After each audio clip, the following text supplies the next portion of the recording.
All right, let's begin.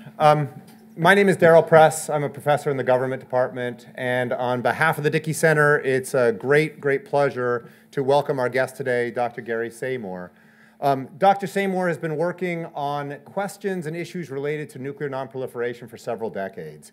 He's had positions at all the major think tanks and foundations who work on these issues, the International Institute on Strategic Studies in London, the MacArthur Foundation, the Council on Foreign Relations.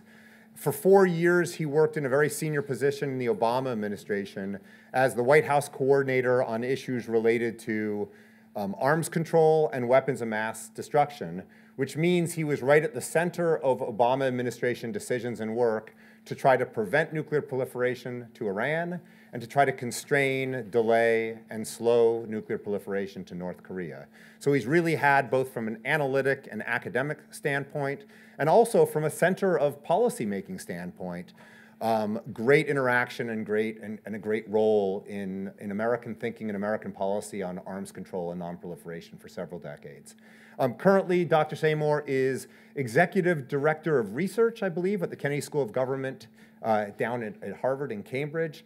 And he's here today to talk with us about a question which I think is on many of our minds, which is of exceedingly high importance right now, which has to do with the question of nuclear proliferation to Iran and North Korea, and specifically on the topic of US policy toward these countries and the extent of continuity and the extent of change in these policies, whether or not there is actually still a coherent and a reasonable policy to try to stop nuclear proliferation, and whether these policies are erratic or in great flux, or whether there's great continuity there. So with no further ado, let me introduce Dr. Gary Samore. I believe he's going to speak for about 35 minutes, and after that, we're going to have plenty of time for questions from the audience. So please join me in welcoming to Dartmouth Dr. Samore.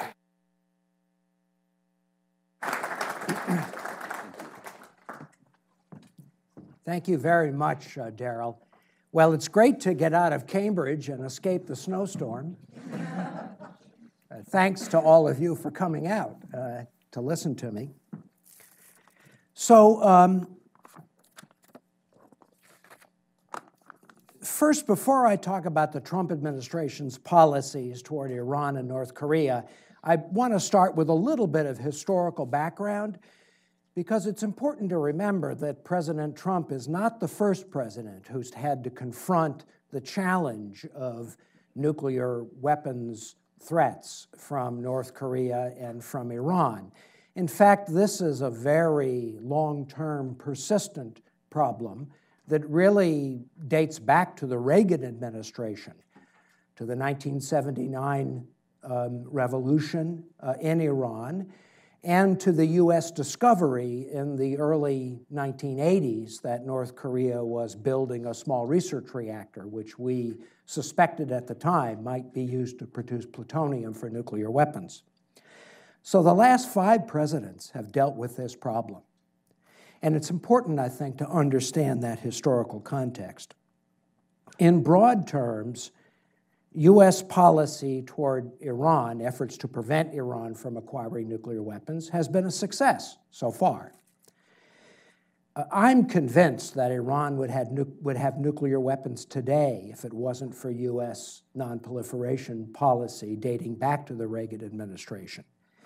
And that included export controls, obstructing Iran's access to nuclear technology from foreign countries, interdiction of shipments to Iran, sabotage, covert operations, military threats, sanctions, and of course diplomacy. Most recently in the form of the 2015 Joint Comprehensive Plan of Action, the so-called nuclear deal between Iran and the P5+1, 5 permanent members of the UN Security Council plus Germany. Just to remind you, because I'll discuss this later, the nuclear deal with Iran imposes physical limits on Iran's ability to produce fissile material for 10 years. It keeps Iran at least a year away from producing enough highly enriched uranium for a single nuclear device for 10 years. And then over the next 5 years, those constraints are gradually lifted.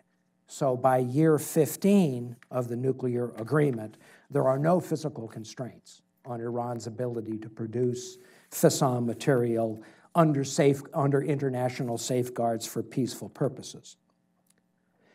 So the JCPOA, the Iran nuclear deal, it doesn't permanently solve the nuclear threat from Iran. It doesn't remove Iran's capability or motivation to develop nuclear weapons in the future, but it delays the threat in the hopes that a different Iranian government will emerge over the next 10 to 15 years that is less revolutionary, friendlier to the United States, and is not tempted to pursue the acquisition of nuclear weapons.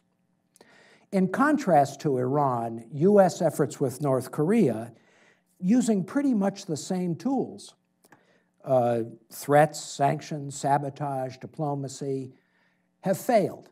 North Korea has acquired nuclear weapons. They've had nuclear weapons for at least 10 years, since the nuclear test in 2006.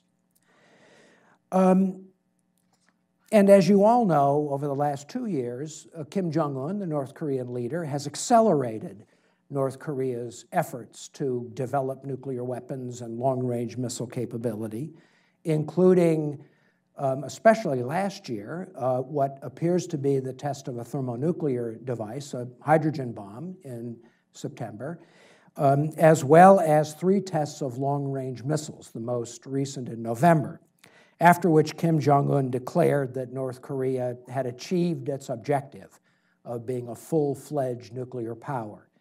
Now, that may not be strictly true. North Korea may not have a deliverable capability against the United States, but they're certainly close to having a missile that could deliver a nuclear warhead directly against the United States. So what explains the difference? Why have we succeeded with Iran and failed with North Korea?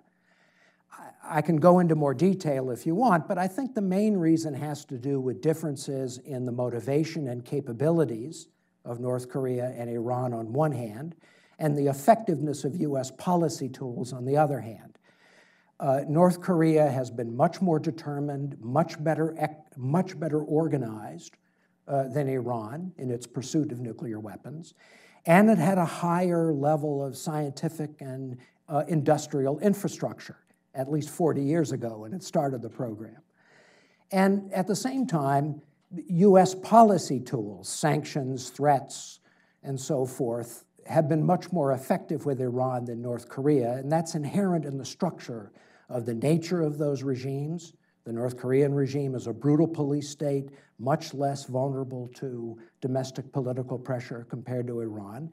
And for most of its history, the US ability to pressure North Korea has been limited by Chinese protection, whereas we've been able to get support from the other big powers, Russia, China, and the big European countries to pressure Iran. So the important thing for my discussion about the Trump administration is that President Trump comes to office dealing with a North Korea policy that has failed to stop North Korea from nuclear weapons, and in my view is very unlikely to succeed in eliminating North Korea's nuclear weapons, and an Iran policy that has succeeded at least in delaying their acquisition of nuclear weapons. So let me start with North Korea. The Trump administration's official policy toward North Korea is called, quote, maximum pressure and engagement, end quote. I think in most respects, this policy is quite similar to President Obama's policy of, quote, strategic patience, which was put in place after the collapse of the US-North Korea nuclear deal in April of 2012.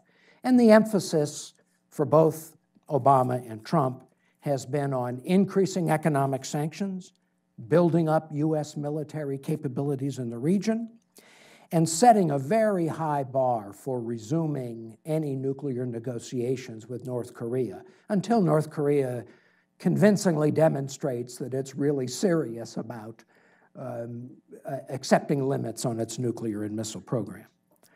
So, for example, after the twin North Korean nuclear tests in 2016, the Obama administration worked with China to get 2 UN Security Council resolutions which for the first time imposed broad economic sanctions on North Korea. Not sanctions that are not just targeted against North Korea's nuclear and missile program, but against its general economy. This was the first time the Chinese had agreed to this.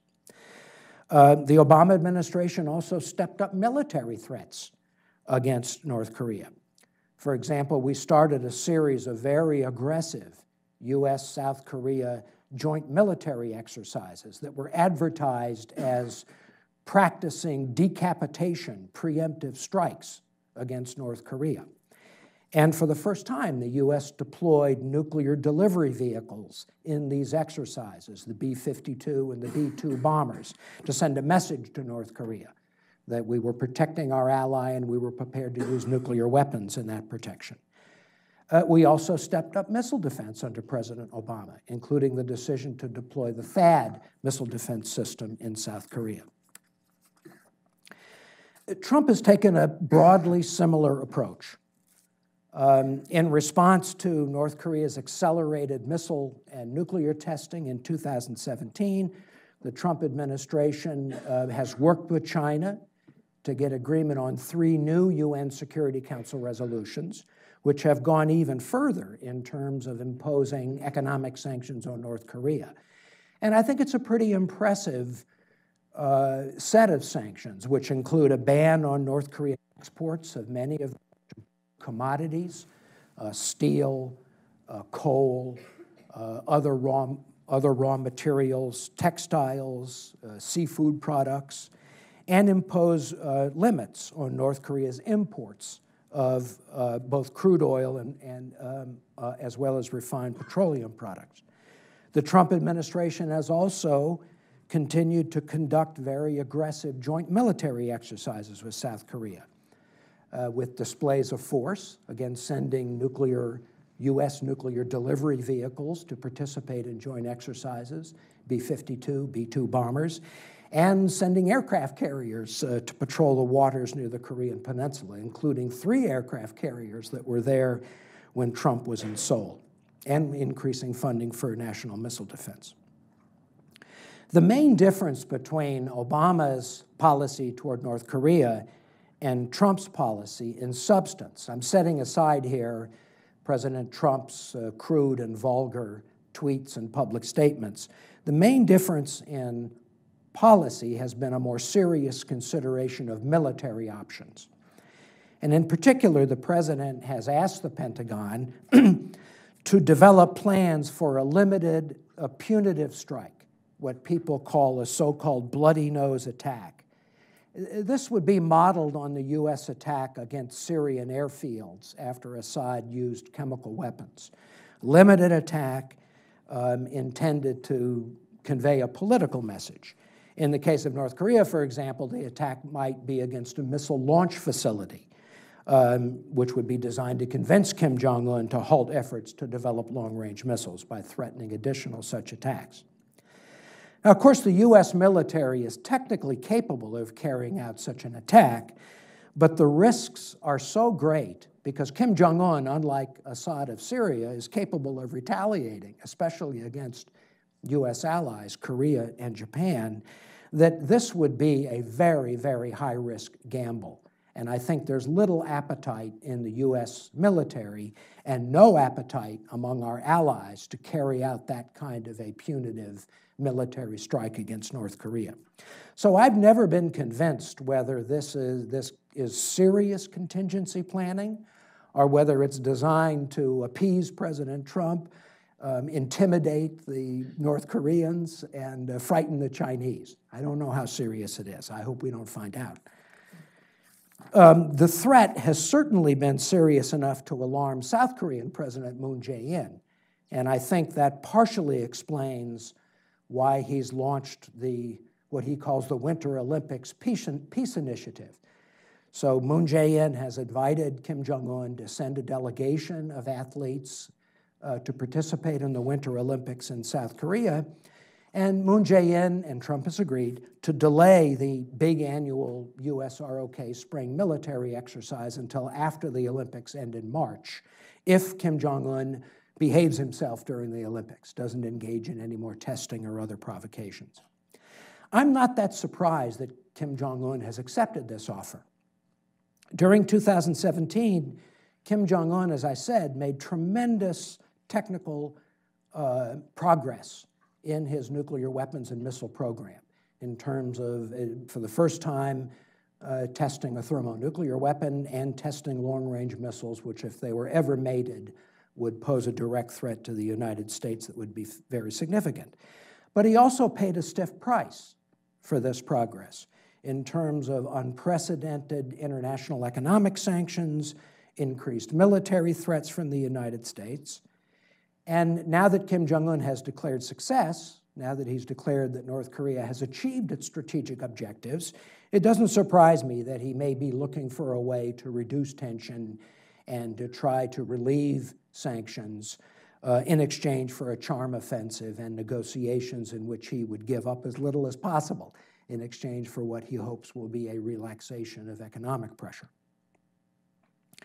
Now, I think President Trump was smart to bless the North-South talks and to agree to President Moon's request that the joint U.S.-South Korea military exercises be delayed.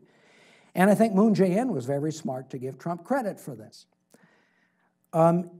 If the North-South talks make some progress, I think the Trump administration will need to decide whether or not it creates an opportunity to resume direct negotiations with North Korea on nuclear issues, which have been suspended since they collapsed under President Obama in 2012. And I don't have a sense that the Trump administration has really been able to decide on a diplomatic strategy yet. I think their focus has been entirely on increasing pressure, and as I say, they've been quite successful. But if they're required now to pivot to a diplomatic strategy, I think they have a lot of work to do in order to come up with the main elements of an approach toward negotiating with North Korea.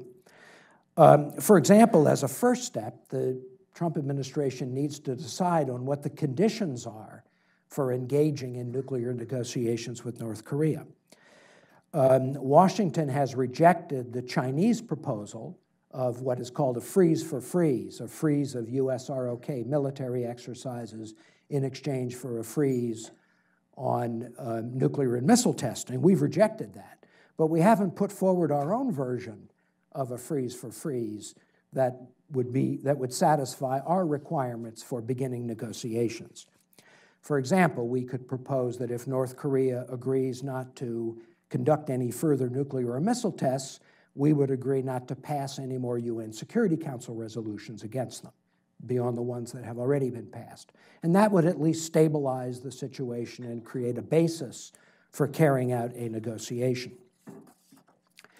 But if that happens, the Trump administration will need to decide on a strategy for maintaining economic pressure while offering to trade sanctions relief for meaningful constraints on North Korea's nuclear and missile capabilities. The purpose of sanctions is to create bargaining chips that you can trade in exchange for North Korea accepting limits on its nuclear and missile program. I have to say, I think this is going to be very difficult because any really meaningful constraints on North Korea beyond a test moratorium is going to require verification. So if the North Koreans promise to stop producing nuclear weapons or stop producing long-range missiles or stop producing fissile material, there's going to have to be some kind of inspection regime in order to satisfy us and others that the North Koreans are actually honoring the agreement. And the North Koreans have always been very resistant to that kind of on-site inspection. So I'm not sure diplomacy, even if it's carried out skillfully, is going to produce much. But it may at least create a situation where tensions and the risk of war is reduced, and we may be able to get at least a hiatus in testing while the negotiations take place, and that will give us more time to work on improving our defense and deterrence. So let me now switch to Iran. I think there's a big contrast here with North Korea. In the case of North Korea, as I said, Trump's policy has not been very different from Obama's policy under a different name, and if you ignore all the presidential bluster in his tweets and speeches. But in the case of the Trump administration's policy toward Iran, it's been a sharp departure. And in particular, President Trump has rejected the Iran nuclear deal that I talked about, and he's threatened to withdraw from the agreement by reimposing U.S. sanctions unless the JCPOA is fixed.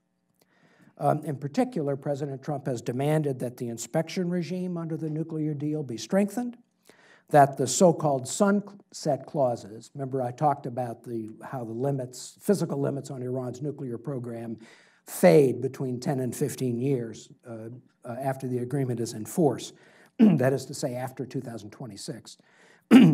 President Trump has demanded that those sunset clauses be eliminated, and he wants to add restrictions on Iran's development of long-range missiles.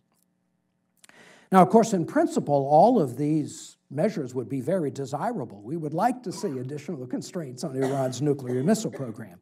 But in practice, none of the other parties to the agreement think it's practical at this time to renegotiate the deal. In the view of our European allies, as well as the Russians and Chinese, they think it makes more sense to keep the deal in place for the time being, because it is in fact working to constrain Iran's nuclear program. Iran is complying with the limits on its program, and focus instead on other issues like Iran's influence in the region or questions about human rights at home.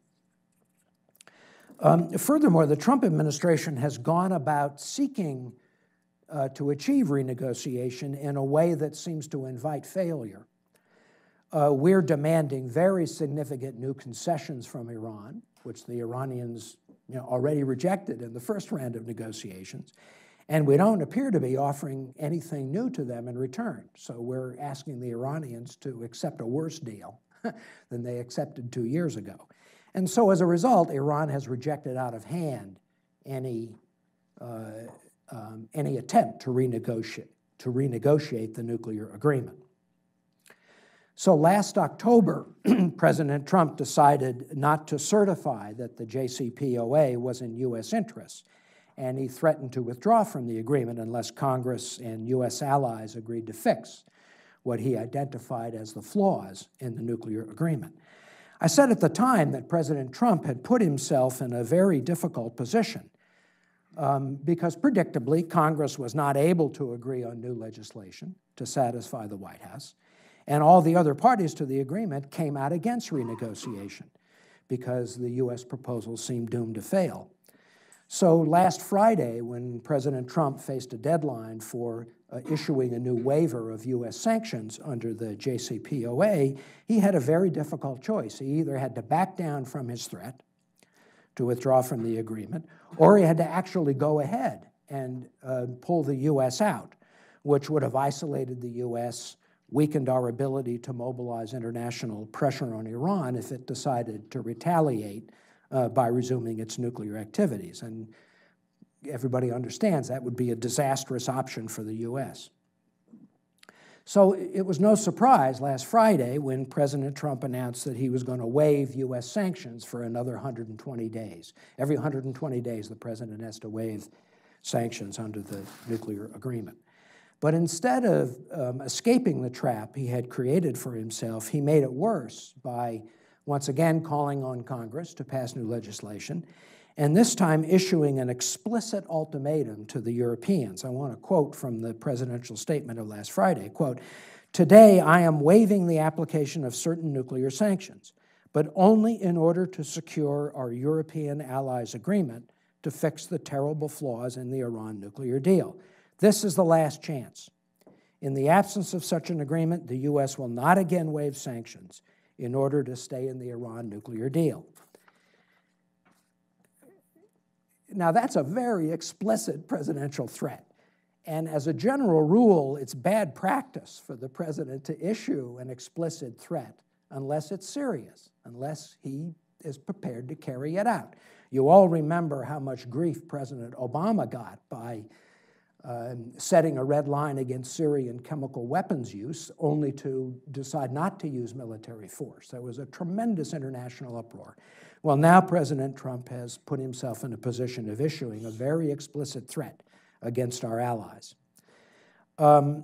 The problem is very few people think the Europeans will agree to our demands.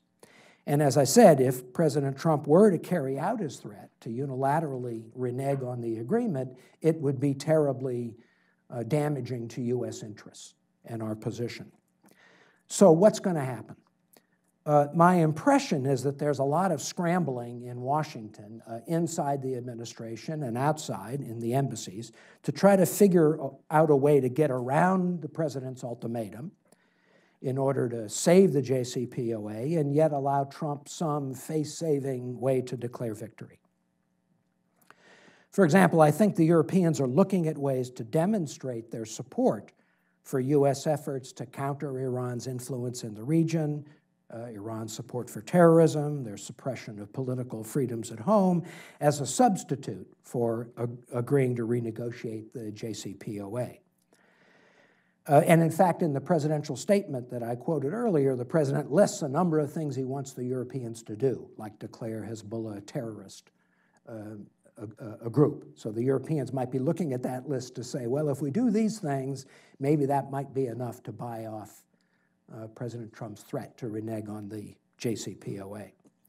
I also understand that Congress is working. Senator Corker and Senator Cardin, who are the chairman and ranking members of the Senate Foreign Relations Committee, are talking to the White House on legislation that would satisfy the White House demands, and in particular, legislation that would automatically reimpose U.S. sanctions in the future if Iran expands its nuclear program to the point where they are less than a year away from producing enough fissile material for a nuclear device.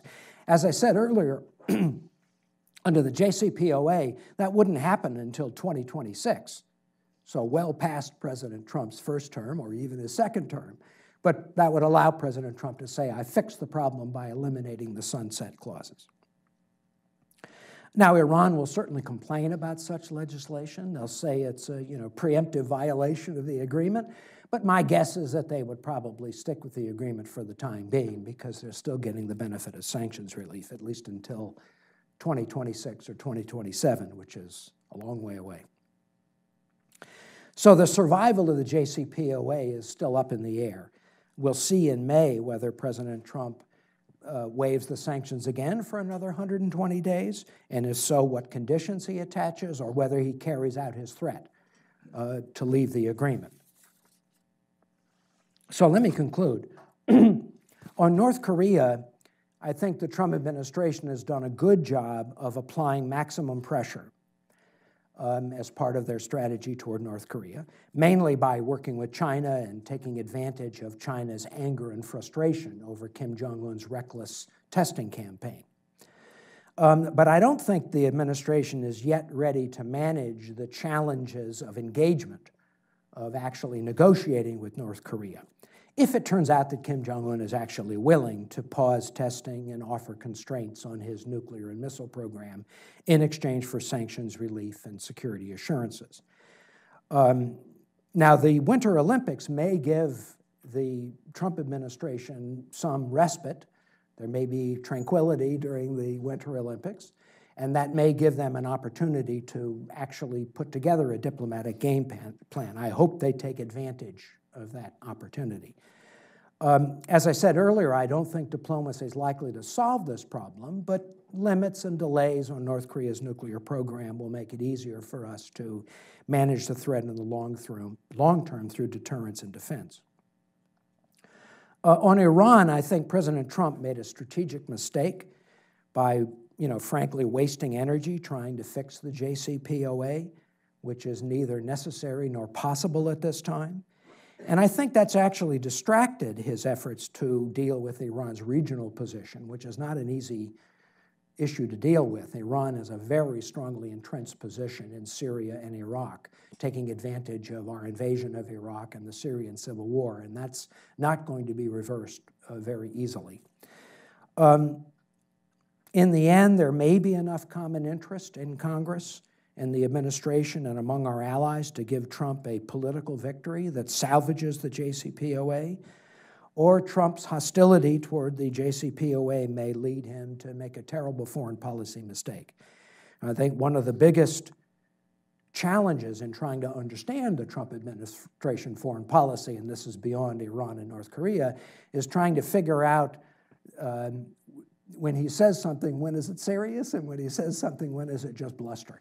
And we haven't quite cracked the code yet. Maybe he doesn't know himself when he says some of these things. So obviously the best outcome for the U.S. would be if President Trump is prepared to live with the JCPOA for the time being and focus on dealing with other matters in the Middle East. Not that they're easy at all, but at least they're problems that we could deal with more easily if the nuclear deal is in place. So I'll end there and be happy to take your questions and listen to what you have to say. That's terrific. Thank you so much. That was wonderful.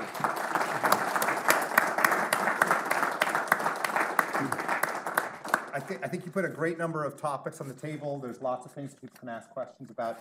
I'll invite you to call on the questioners yourself. We typically allow students to ask questions if there are any students here who have questions. And I should also say, we have a couple microphone runners, and so when you do call on someone, if you could give them a second just to receive the microphone, that'd be wonderful. I'll let you call on people from now. Okay. So are there any students here, undergraduates, who have any questions? Yes. Thank you so much. That was a really helpful and informative summary. I guess I have just two quick part questions. The first is, like, what's the explicit fear? I'm not too familiar with the topic, but what's the explicit fear with, like, if North Korea gets nuclear capabilities, then what? And same thing for Iran. If Iran gets nuclear capabilities, then what is, like, the explicit threat we're worried about? Right. And then secondly, I'm just curious in terms of when you are negotiating, does it ever come up that, oh, sure, we want nuclear weapons and you're not letting us have them, but the U.S. is the only one to actually use nuclear weapons against the civilian population? Does that make it, like, awkward in the room? Like, oh, yeah, we did that, but we don't want you to do the same thing? Like, is it more like a power play thing? So I'm just curious about that, So, I mean, let me take that one first, because I think it does come up. I mean, my view is that, the U.S. has no moral authority to tell other countries not to acquire nuclear weapons, nor to any of the other nuclear weapon states.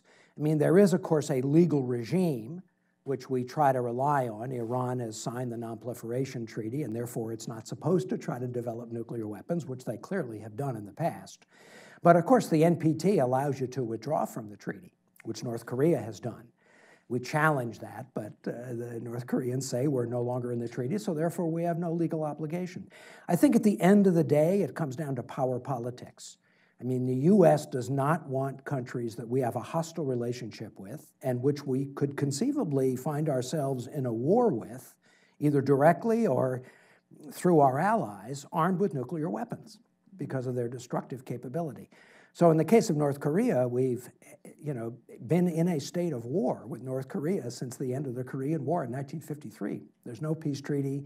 There's a large buildup of forces across the DMZ. I don't think war is very likely, but if it were to ever break out, then we would certainly not want to see the use of nuclear weapons against the Allies or against the United States. There's a more nuanced concern that if North Korea is capable of attacking the U.S. directly with nuclear weapons, then it may lead our allies to question whether we're really willing to come to their defense at the risk of losing American cities. And the argument is that our security relationship with Japan and Korea has been very important in convincing them they don't need to develop their own nuclear weapons. And of course, U.S. policy has been to prevent the spread of nuclear weapons as much as possible in Asia. If North Korea has that capability against the U.S., it may, over time, I don't think it's likely to happen right away, but over time it may lead Seoul and Tokyo to conclude that they have to build their own nuclear weapons. And the U.S. has, traditionally opposed a nuclearization of Asia beyond China and India and Pakistan and North Korea. So we don't always succeed, but anyway, that's the policy. In the case of Iran, Iran has a very hostile relationship with U.S. allies and partners in the Middle East, including Saudi Arabia and Israel. So we don't want to see a situation where Iran could use nuclear weapons against our allies. Yes? Thanks. Nice to see you again. Thanks for coming for a second dose. Oh, fantastic. Thank you very much. So I actually had a quick couple of questions. So the first was, I've heard that Iran has violated parts of the deal, so I was just curious to know how true that was, and to what extent that actually did occur. And the second was, I'm curious to know, how do international inspections actually occur? I can't imagine that they go to every building in the country. It seems very easy for a country to kind of spirit away some of their nuclear materials and do this in secret and claim to be complying with inspection.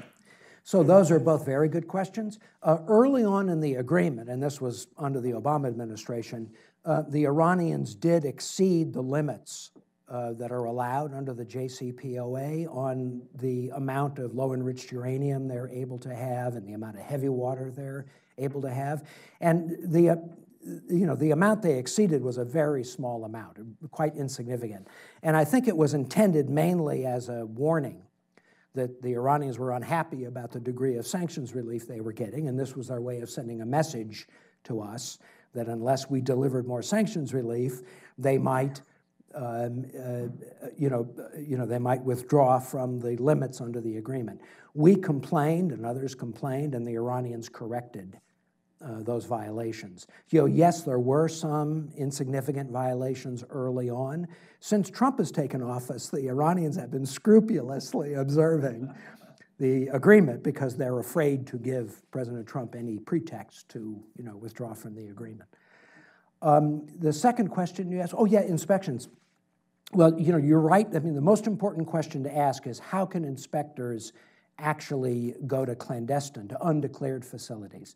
There's a protocol for dealing with declared facilities, and that's worked out between the IAEA, International Atomic Energy Agency, and the country to decide what buildings and what kind of equipment they can bring and how many inspectors. All of that is sort of well-developed science and protocol.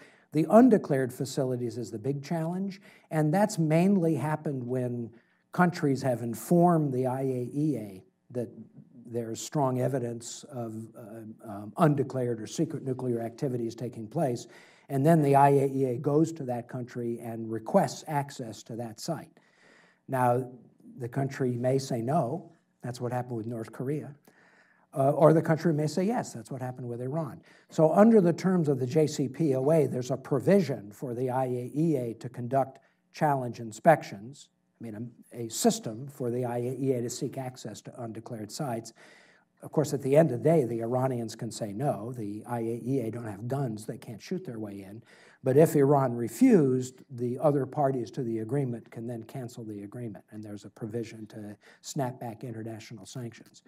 But the important thing to remember is that the inspections are only as good as national intelligence agencies. And one of the big differences between North Korea and Iran is that in the case of North Korea, we really don't have very good information. It's an incredibly difficult country for us to collect information. In the case of Iran, we've had quite good information, and we've been able to use that, and that makes the inspection regime much more credible because the Iranians, by now, they should recognize that if they pursue secret nuclear activities, it's very likely it will be discovered, as we have twice already. We've exposed secret facilities the Iranians were building. Yes. Thank you for coming today. Sure. If, and if so, how so, is our aging nuclear arsenal affecting our credibility as a nuclear power? So I think very little. We clearly need to reinvest in a new triad, and that was started by President Obama, and it's now been carried on by President Trump. But I think the existing nuclear forces we have are, quite credible and capable, and they will work quite effectively for, their remaining service life, which is they'll be replaced over the next 20 to 30 years. So we've been very effective in what are called life extension programs for both the delivery systems and for the warheads themselves. I'd never heard anybody question. If there's any questioning, it's over our willingness to use nuclear weapons. And some nervous allies will wonder whether we're really prepared to use nuclear weapons to defend them. But I've never heard anybody question whether U.S. nuclear weapons will work. Yes?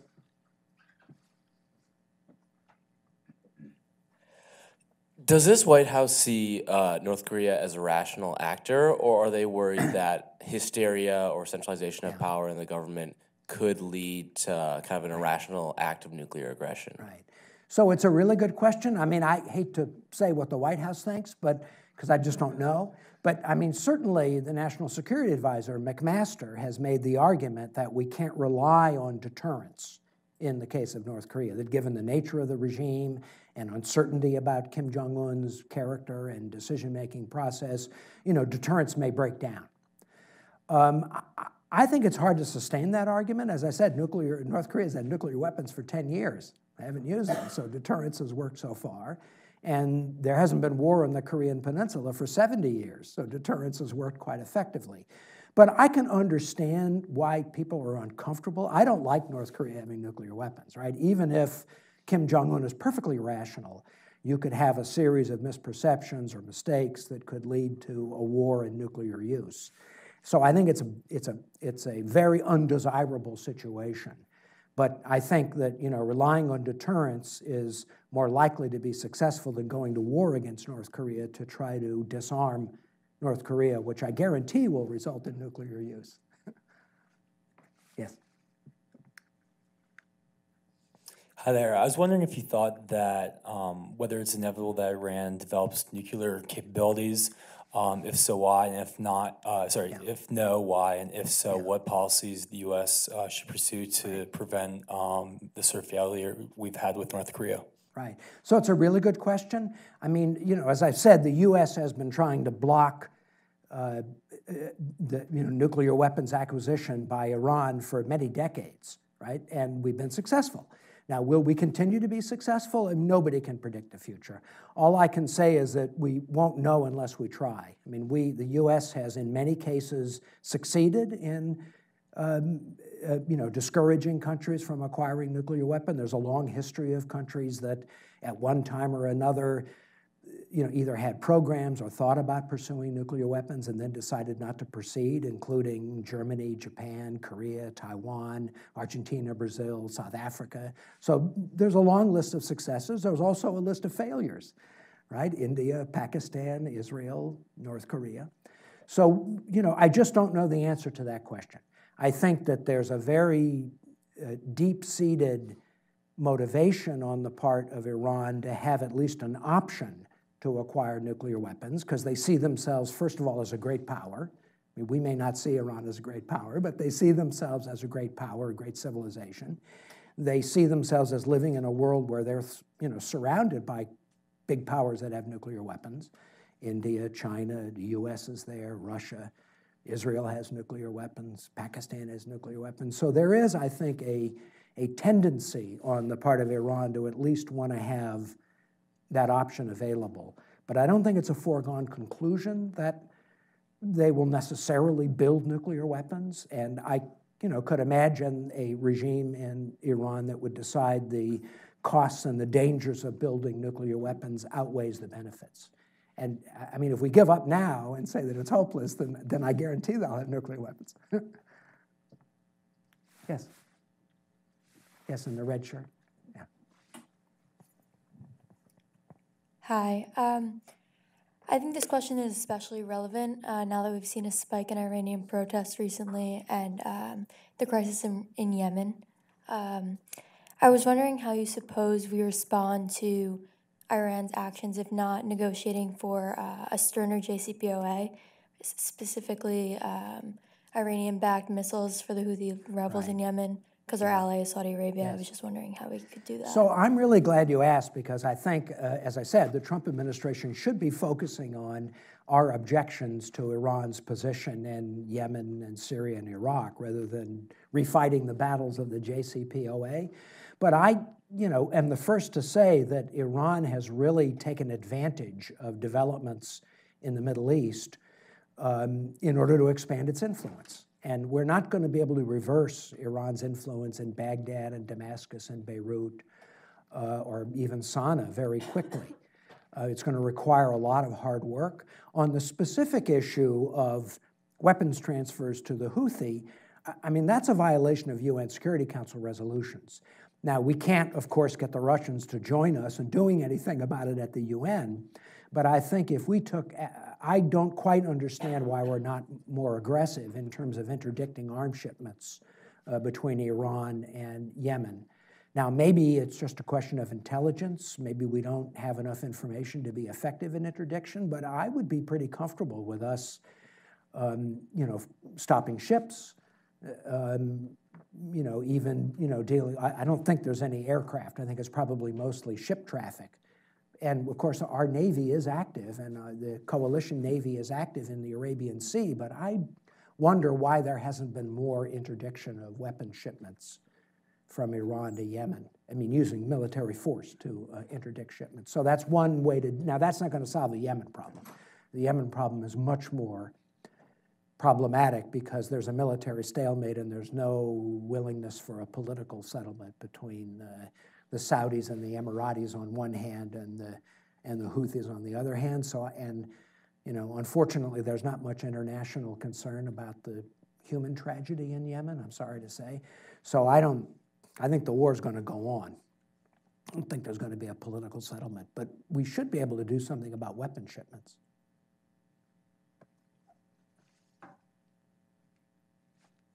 Yes, sir. I was trying to find out information on my phone.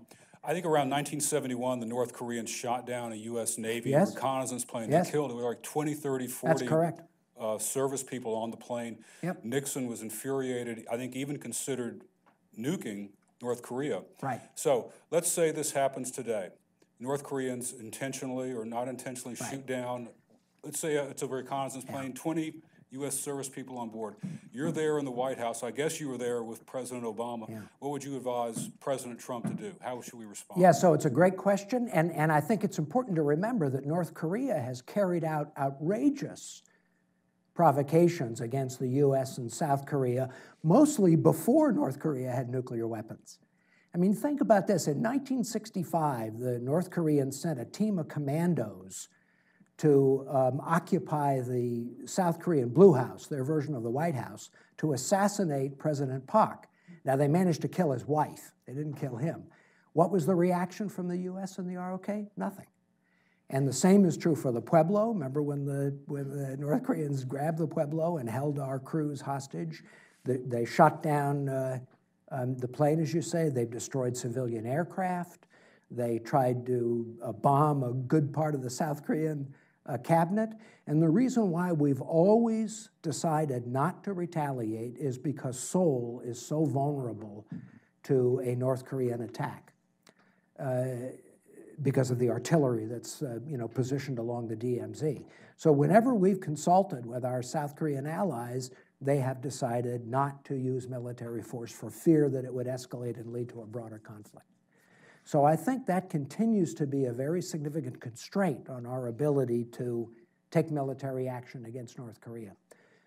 One area where I'd be very comfortable using military force is in the area of interdiction. If we learn that North Korea was shipping nuclear material or weapons or nuclear technology someplace, I'd be very comfortable seizing that ship because I think we could justify that. But I think it's hard for us to retaliate against North Korea for these kinds of provocations because of our concern that it'll escalate. So you would, I take it you used to personally advise President Obama. So I was asking, if you were in this situation today in the White House and that happened, you would not advise military response to the attack? I don't know. I'd have to look at the particulars. I mean, there was one case that we did deal with. There was, you're probably familiar with the Cheonan sinking. This was a South Korean corvette that was sunk by the North Koreans. They denied it, but we had extremely good evidence that they did it. And then following that a little bit later, there was an island shelling where the North Koreans shelled an island in the West Sea that the South Koreans held. And we and the Chinese, frankly, worked together to try to prevent that from escalating. There were some in South Korea who said, we can't tolerate this kind of action. We have to take military action against North Korea. And there was a lot of concern that would escalate. And we have developed plans with the South Koreans to conduct limited retaliatory strikes. So we'd have to look and see what we thought the risks were. But all I'm saying is historically, we and our South Korean allies have not been very anxious to use military force in retaliation because of the fear that it would escalate.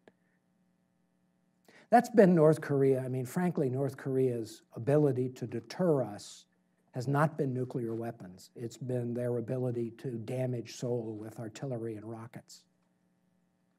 And even a limited attack would be catastrophic, even if they dropped a couple of artillery shells into Seoul Plaza in downtown Seoul. You can imagine what that would do to the South Korean economy. And the population, people would be fleeing, and including Americans, it would just be a mess. So I can't quite answer your question. I'm just saying that there are big constraints on us using military force to retaliate against North Korea. I mean, unless it's a big attack, then obviously we would. Yes, sir. Thank you for your comments. From your G2 knowledge, you've been out of the office now for a while. Are the offices that are responsible for nonproliferation thinking, whether it's state or defense, or I don't know where it sits, are they suffering a brain drain like some of the other agencies like EPA, with people just throwing their hands up and leaving? That's not my impression. I think the big problem on staffing has been at the State Department, where obviously Secretary Tillerson has been very slow for, I'm sure, for a variety of reasons, in getting a team in place and confirmed. But I think the intelligence agencies are pretty fully staffed. I don't get the impression that that's an issue. The problem is that, as I say, our information is so limited, and we really don't have a good, I think, understanding of Kim Jong-un. I am the first to admit I've completely misjudged him. I mean, I got used to his father's behavior, Kim Jong-il, and he was quite cautious. I mean, he would do some things to make the Chinese angry, and then he would very quickly, back down and be quiet for a while. But Kim Jong-un has been much more aggressive in, willing to take actions that antagonize the Chinese. And the Chinese are just absolutely furious. I'm convinced that if they could engineer a coup or an assassination in North Korea, they would do it, but I just don't think they have the capability. Yes? In the vein of shells dropping in Seoul, do you think the United States should be putting any pressure on South Korea to better fortify Seoul? I understand they had the chance to buy some Iron Dome batteries earlier and kind of passed on that. Is that something that the United States is unhappy with, considering the difficulties it imposes on retaliatory strikes? Right. So I don't know what the U.S. thinks. I mean, and I would like to look at whether Iron Dome is a plausible option for South Korea. It works for Israel because they're dealing with extremely primitive and limited artillery. Whether it would work in North Korea, in the case of South Korea, against what some people say are as many as 10,000 artillery tubes and short-range rockets, I just don't know whether it would be a effective use of resources. We have invested in counter-battery capabilities, so if war ever broke out, we would, the belief, I don't know exactly what the military planning is, but the belief is that within some period of time, we would be able to destroy a large number of the North Korean artillery and rockets, or at least kill the crews. But unfortunately, after a couple of days, you've lost a lot of people in Seoul, and there's been a lot of property damage. So I just don't know whether Iron Dome is, I think it's something that people should look at, but I don't know the answer.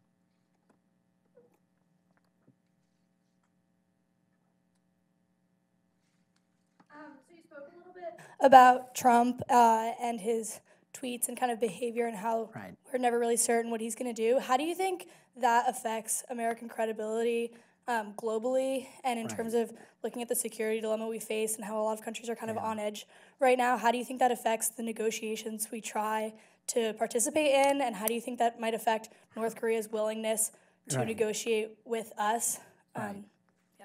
So it's a good question. I should have answered it earlier. I don't think the North Koreans have, I'm a little cynical. I think the North Koreans have zero trust of us in any event. So I'm not sure whether Trump's, tweets make much of a difference?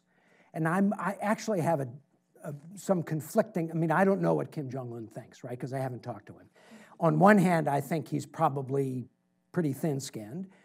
I mean, you know, his reaction to that movie, The Interview, was way over the top, right? Attacking Sony Pictures and, you know, blowing up all their computers. That was pretty wild reaction to a satirical movie, even though it was quite offensive. So he's probably pretty deeply offended when Trump calls him, you know, short, fat, little rocket man. But on the other hand, there may be some people making the argument to Kim Jong-un that this is a great opportunity for you to appear statesmanlike. And you know you're in bad shape when the president of the United States is put on the same plane as the leader of North Korea. So I just don't know. I mean, the North Koreans, you know, they love to insult people, right? They called Obama a monkey, and they have all kinds of horrible insults for U.S. leaders. They're not used to getting anybody, you know, making crude insults back to them. I'm not sure whether any of it makes much of a difference beyond the theater of it. I'm just not convinced that it really will affect. If there is a diplomatic deal to be had, it is because Kim Jong-un wants some relief from sanctions, and he's willing to accept some temporary and limited constraints in exchange for helping the economy. And I'm not sure that any of the hyper drama of insults and crude threats and warnings are going to matter that much. But as I say, you know, you'd have to talk to Kim Jong-un to be able to really answer that question.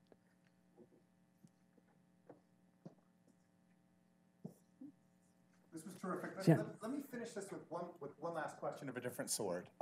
Suppose you were a 20-something Dartmouth undergraduate, you were energetic, you were a hard worker, and you were interested in a career working in foreign policy. Imagine it was a U.S. citizen, though not all are. Yeah. The question is, what would you advise them? Would you advise them leaving Dartmouth and going work for a foundation or an NGO? Would you advise them to go work immediately for the U.S. government, in which case, for which kind of agency? What would you suggest?